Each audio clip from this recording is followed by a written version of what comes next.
So, I don't know about you, but one of the hardest things that I find in terms of minimizing stuff and pursuing a more minimalistic lifestyle and a minimalism journey is breaking the habit of continually buying stuff. Hey guys, how are we doing? It's Smart and Cliffe. Welcome to another video. I hope you're all doing well. And apologise if I sound a bit bunged up. My allergies are playing hell with me at this time of year. Filming this in mid-June. Hopefully by the time this goes live, the pollen will be much less of an issue. It certainly wasn't last year by the time we arrived in August. But yeah, I was thinking about all this, and it's like, it doesn't matter to a certain extent. I mean, it does matter, but it doesn't matter how much stuff you declutter, how much stuff you move on, give away, throw away, recycle, whatever it is. If you just keep filling up that space with more clutter. So if you give away 10 books, but then you go out and buy 10 more books, you've not actually helped yourself. You might have moved on stuff you've read, so you get stuff that you're going to read instead, which is always a good thing. But at the same time, yeah, it's not solving the problem. And I'm finding this, I'm getting better at it. But I think I'd developed, particularly in Hong Kong when we had money, I'd developed this pattern of just continually buying sometimes little, sometimes bigger things, because it might be useful, or it might be something that would come in. The whole just in case scenario.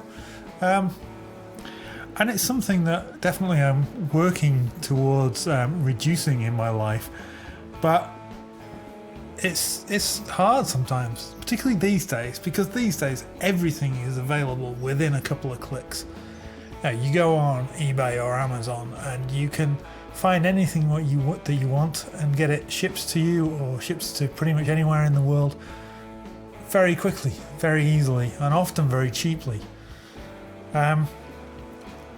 But even shopping locally, sometimes you go somewhere, and it's a mindset that if you go to a specific shop with a specific thing in mind and you only buy that, I think that deserves a bit of a pat on the back, because that's really hard, because shops are laid out in ways that they are designed to make other stuff appeal to you.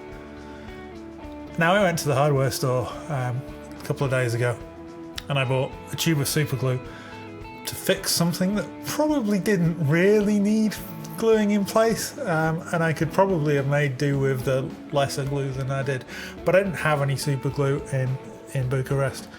I think I'd left my last tube in Hong Kong, so it's a useful thing to have. And we bought a fan, and I bought a fan which you can probably see whirring away behind me, because we're trying to reduce reliance on air conditioning. Because obviously a fan uses a lot less power and is a lot less, therefore, carbon footprint and all that kind of stuff. And when it's like today, it's 27 degrees, which is warm, but not crazy hot. 2 days ago, it was 36.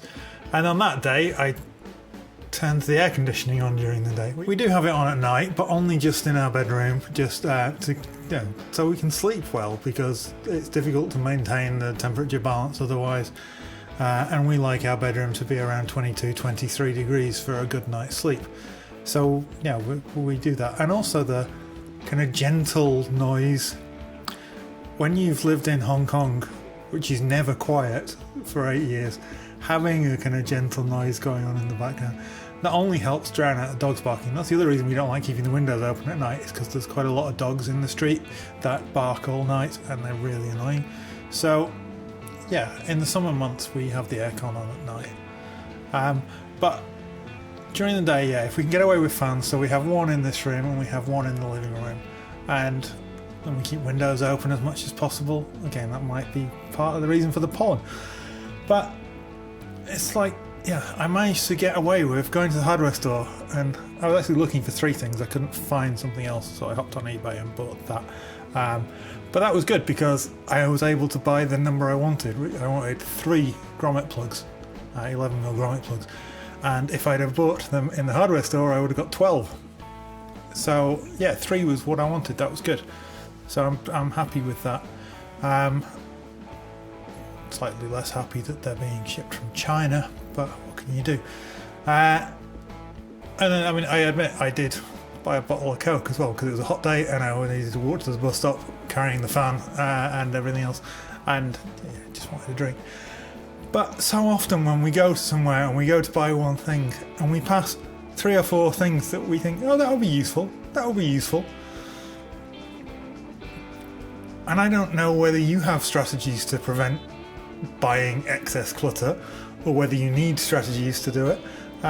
Online purchase, what I tend to do is give myself a time buffer.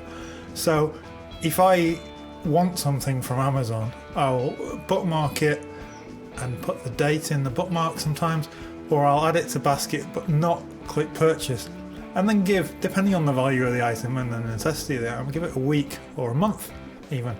I tend to do that with my Toman thing. I'll wait a month or 2 before I actually purchase it, and quite often during that time I'll decide I don't really need it, I'll delete it. I delete stuff from my favourites all the time.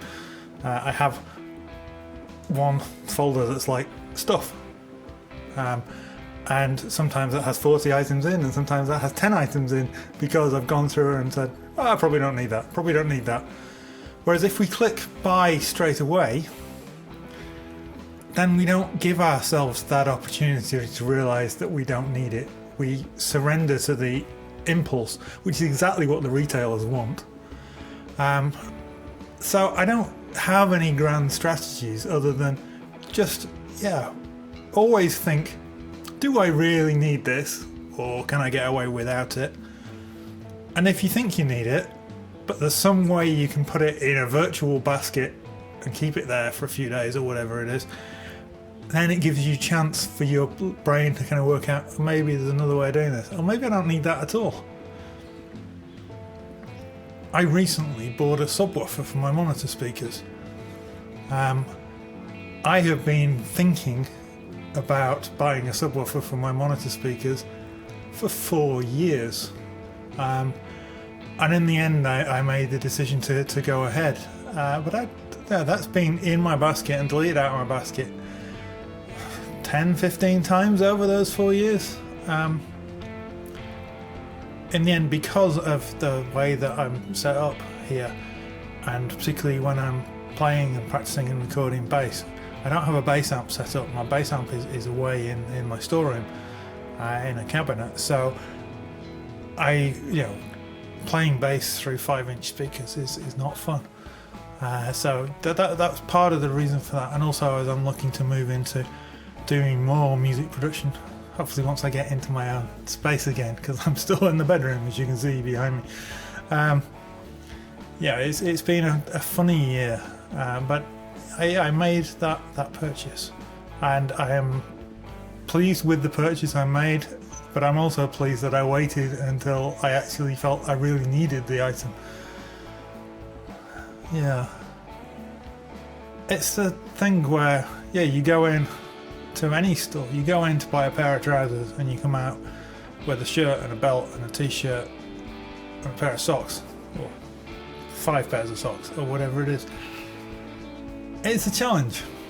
It is a challenge. It's the same way that you should always go food shopping with a list and after you've eaten, because if you go in before you've eaten and you're hungry, you see lots of extra things you want to buy. And if you don't have a list, you just buy things at random and you end up with potentially food that will then go to waste. It's something we're all guilty of.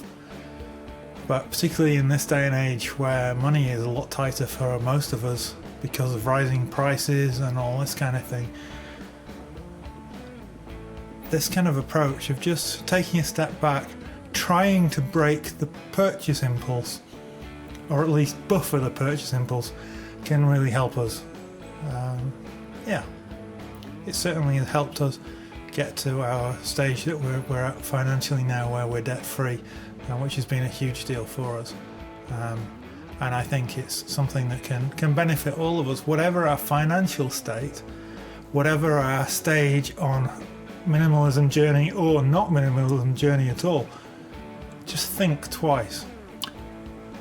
Just because something is on sale or you think maybe it will come in at some point isn't a reason to buy it. Something's 50% off if you buy it. If you don't buy it, it's 100% off. Thanks for watching, guys.